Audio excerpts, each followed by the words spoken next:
Bonjour, bonsoir à tous et bienvenue dans cette vidéo où on va parler milliardaires, partis politiques et ratonnade. Toujours la joie mes sujets.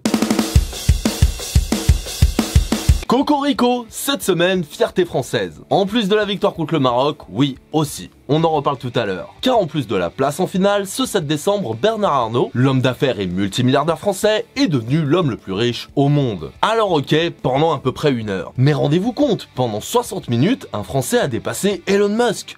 Cocorico encore une fois, un exploit que le propriétaire du Parisien avait déjà réussi en mai 2021. Et d'ailleurs que le français pourrait renouveler, car la différence de fortune entre le propriétaire de Twitter et celle du Parisien est très mince. Même pas 1 milliard, c'est rien du tout. En tout cas, quel plaisir, quelle fierté nationale. Mais bien évidemment, comme d'habitude, certains sont choqués de cette réussite. Parlant d'immoralité, de fortune faite sur le dos des travailleurs, et oui, vous avez deviné, on parle des gauchos. Alors ça y est, juste parce qu'il a augmenté sa fortune personnelle de 62 milliards pendant la crise sanitaire alors que la précarité augmentait, juste parce qu'il est soupçonné de détournement d'argent dans des paradis fiscaux, juste parce que son optimisation fiscale lui permet d'échapper à 518 millions d'euros d'impôts, et ça sans parler de son argent caché dans des comptes offshore, et ça alors que les inégalités de richesse continuent à augmenter partout dans le monde, juste pour ça, les gauchistes le trouvent immoral ?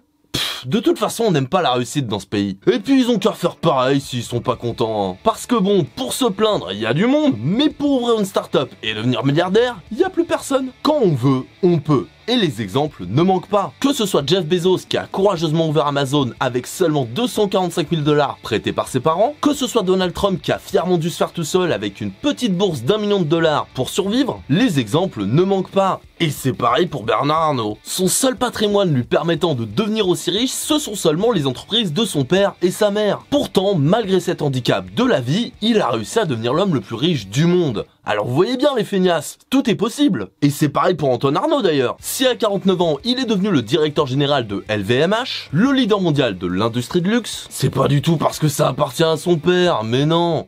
C'est juste que la méritocratie a parlé. Alors ça suffit avec vos excuses de « je peux pas aller dans une grande école parce que ça coûte trop cher ». Oui, avec un SMIC à temps plein, j'ai pas assez d'énergie et pas assez d'argent pour faire quelque chose d'autre à côté. Ouais, les inégalités culturelles, c'est aussi des inégalités sociales, donc ça fait que tout le monde est pas au même niveau à la base. N'importe quoi. Avec des parcours aussi méritants et motivants que ceux qu'on a vus, ça prouve bien qu'on peut réussir, non? Alors maintenant, on prend les 20 balles qui aura dû servir pour les courses de la semaine, et puis on va investir. Allez, hop hop hop. Pour le deuxième sujet, continuons le fun et parlons parti politique. Et cette semaine, il y a pas mal de choses à dire parce qu'il s'est passé pas mal de choses. Déjà, c'est officiel, Éric Ciotti devient le nouveau président des Républicains. Il a remporté la victoire face à Bruno Retailleau avec 53,7% des voix. Une nouvelle qui ne fut pas au goût de tout le monde. Car suite au résultat des votes, plusieurs membres importants des Républicains ont décidé de quitter le parti, jugeant la politique d'Éric Ciotti trop dure et droitière. Mais c'est la droite, ça devrait leur plaire la politique ferme pourtant. Puis il a quoi de si terrible Éric Ciotti? Alors voyons voir. Éric Ciotti veut donc le port de l'uniforme à l'école, ok, pourquoi pas. La fin des 35 heures, normal j'ai envie de dire, il est de droite. La retraite à 65 ans, pareil, il est de droite.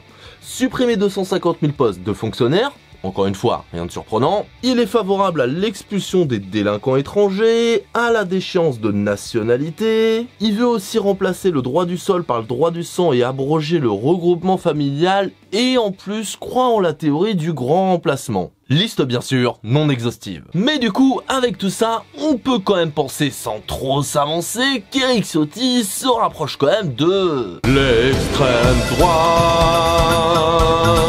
Mais bon, en tout cas, je suis rassuré. Parce que quand même, avec le PS redevenu de gauche, les écolos de plus en plus présents aux élections locales et les insoumis à 22% aux présidentielles, j'avais un peu peur que le pays commence à trop se gauchiser. Mais heureusement, grâce à Éric Ciotti, nous avons maintenant 3 partis d'extrême droite en France. Alors ok, il y a mieux. Mais c'est toujours mieux que les bolcheviks. Bon, après, je parle de remontée de la gauche, mais en ce moment, c'est relatif. Parce que oui, même si effectivement la NUPES a eu son moment de gloire et a même réussi à faire peur au gouvernement, en ce moment, le bilan est un peu plus mitigé. Pour commencer, il y a bien évidemment l'affaire Adrien Quatennens, accusé de violence conjugale par son ex-femme. Une affaire ayant repris de plus belle suite à la condamnation du député France Insoumise à 4 mois de prison avec sursis. Mais c'est surtout sa prise de parole sur l'affaire après 3 mois de silence qui a fait grand bruit. En effet, suite à sa condamnation, Adrien Quatennens a accordé 2 interviews. une à La Voix du Nord et une à BFM TV. Des interviews durant lesquelles le député assure regretter ses actes, ne pas minimiser sa faute et accepter les sanctions qui lui sont données. Mais il a également annoncé ne pas démissionner de son poste de député, comptant revenir dans l'hémicycle d'ici janvier 2023. Une prise de parole qui a eu un effet plutôt clivant chez les soutiens de la NUPES. Avec d'un côté des personnes souhaitant le retour de Quatennens au sein de l'Assemblée, des personnes estimant que le député paye son erreur et qu'elle ne doit pas entacher son parcours politique. Et de l'autre, les personnes appelant à sa démission, invoquant un devoir d'exemplarité pour un cadre d'un parti de gauche. Une question aussi intéressante idéologiquement que délicate et importante. Et même si encore une fois, personnellement, si Abad et Darmanin restent à leur poste, alors pourquoi pas Quatennens, je me dis que si j'étais gaucho, j'aimerais quand même une décision plus ferme de la part de LFI au vu de leurs valeurs bobo. Mais en tout cas, une chose dont je suis sûr, c'est que de voir les gauchistes se déchirer entre eux, et ce alors que l'extrême droite n'a jamais été aussi puissante en 5ème République, que le capitalisme macroniste est de plus en plus en roue libre, et d'ailleurs Elisabeth Borne a fait un 10e 49.3, mais à force c'est plus une nouvelle, c'est une anecdote, et alors que l'urgence climatique est de plus en plus présente, et ben voir les gauchistes se battre entre eux après tant d'efforts pour s'unir,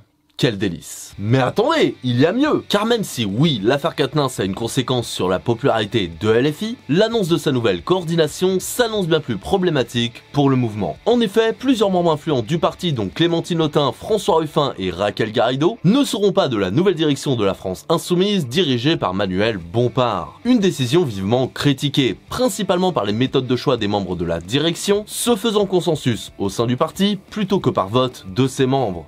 Ah oui, c'est chaud quand même. Suite à ce remaniement, Clémentine Autain s'est exprimée dans le journal Libération, dénonçant la brutalité de la décision et regrettant que les militants n'aient pas eu leur mot à dire pour un choix pourtant crucial. La députée LFI allant même jusqu'à trouver paradoxal un tel fonctionnement tout en prenant la 6ème République. Le tout en appelant la France Insoumise à se démocratiser. Des propos allant également dans le sens de François Ruffin et Raquel Garrido, mais pas de Jean-Luc Mélenchon. Ce dernier dénonçant des confidences de presse et défendant la nouvelle direction du mouvement, estimant qu'elle a gagné ses classes grâce à son travail depuis 2017. Ouais, bon, on a vu meilleure défense Jean-Luc, hein. Des prises de parole ne faisant pas l'unanimité, même chez les plus grands soutiens de l'ex-candidat insoumis. Et même si les députés LFI pourront choisir des membres supplémentaires pour la nouvelle direction, les polémiques ne semblent pas retomber et le mouvement risque une perte conséquente de soutien s'il continue dans cette voie. Une nouvelle qui, j'en suis sûr, fera plaisir aux diverses droites. Ah bah oui, quand on leur mâche tout le boulot, c'est plus simple. Mais pourtant, malgré les problèmes chez la France Insoumise, tout ne semble pas perdu à gauche. Déjà par la scission au sein du NPA. En effet, une partie menée par Olivier Besancenot et Philippe Poutou appelle à un rapprochement avec les autres forces politiques de gauche. Quant à l'autre partie, elle réclame toujours plus de radicalité et de pureté idéologique. Oui bon, des anarcho-communistes, islamo-gauchistes, la base quoi. On peut également parler de Marine Tondelier, la nouvelle secrétaire générale de ELV qui annonce vouloir réconcilier sa famille politique. Le tout en envisageant de changer le nom du parti et en affirmant sa radicalité. Alors oui, aussi, malgré son désir de vouloir continuer la NUPES, elle appelle aussi à plus d'indépendance de la part des Verts. Mais avec ce désir d'union pour une partie du NPA et ce désir de renforcer et de réconcilier l'écologie, les aventures gauchistes ne semblent pas encore totalement terminées et il semble qu'ils aient encore quelques cartes à jouer. Ah bah je vous l'avais dit la dernière fois, hein. Pire que One Piece les gauchos.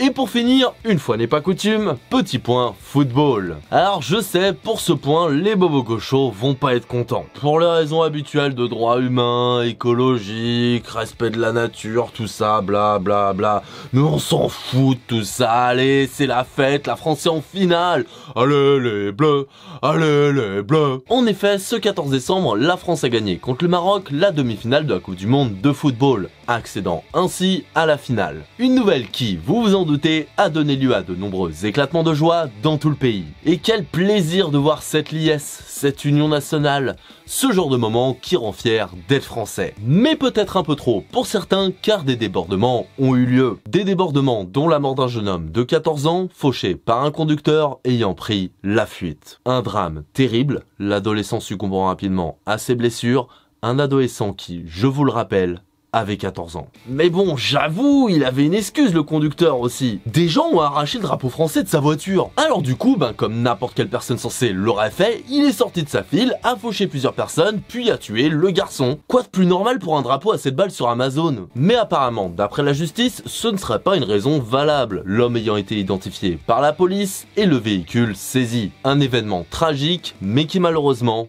n'a pas été le seul. Parce que si les forces de l'ordre et l'extrême droite pouvaient naturellement penser que les Marocains seraient à l'origine de problèmes et de débordements, parce que, c'est l'extrême droite et c'est des Marocains, quoi. L'ambiance a été, malgré quelques altercations entre supporters vite calmées par les forces de l'ordre, plutôt bon enfant. Et ça, que ce soit du côté des supporters marocains ou français. Et si je dis du côté des supporters, c'est parce que de joyeuseries se sont invités à la fête.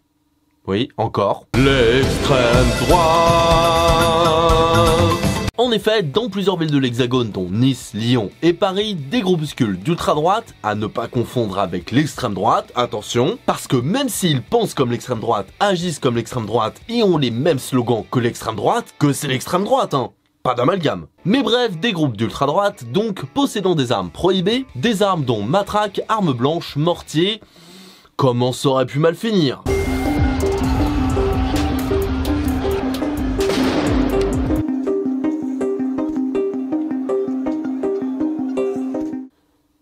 Ah oui, quand même. Et j'imagine même pas si la France avait perdu. En tout cas, moi, je comprends plus rien. Tous les jours, à la télé, il y a des gens pour nous dire que c'est les Arabes qui foutent le bordel, qui attisent la haine, pour qu'au final, les plus violents, ce soient des gens affiliés à l'extrême droite, l'ultra-droite, des gens dont plusieurs fichés S, des gens armés, dont plusieurs ont eu des slogans comme rentrez chez vous, sale arabe et autres joyeusetés. Des gens qui pour certains n'hésitent pas à affronter la police à coups de mortier tout en attisant la haine dans la société. Finalement, ce sera eux le problème. Mais au bout d'un moment, faudra savoir c'est qui les fachos, les fascistes ou les antifascistes. Non, parce que ça devient compliqué là. En tout cas, des événements qui ont été pris très au sérieux par la gauche. N'hésitant pas à parler de ratonnade, rappelant le temps des colonies et des Algériens jetés dans la Seine, accusant le RN d'orchestration ou tout du moins de libération de la violence des groupuscules d'extrême droite, la gauche appelant à l'intervention du ministre de l'Intérieur sur cette affaire et appelant à la dissolution du groupe du Rassemblement National à l'Assemblée. Attendez. La gauche pense que les partis d'extrême droite favorisent et font monter les mouvements d'extrême droite. Mais c'est complètement tiré par les cheveux. Faut arrêter les complots au bout d'un moment, hein. Mais sinon, tout va très bien. Alors maintenant, à savoir si Bernard Arnault est de droite ou de gauche. Ah, j'ai un petit doute. Méritocratie quand même. Allez, salut.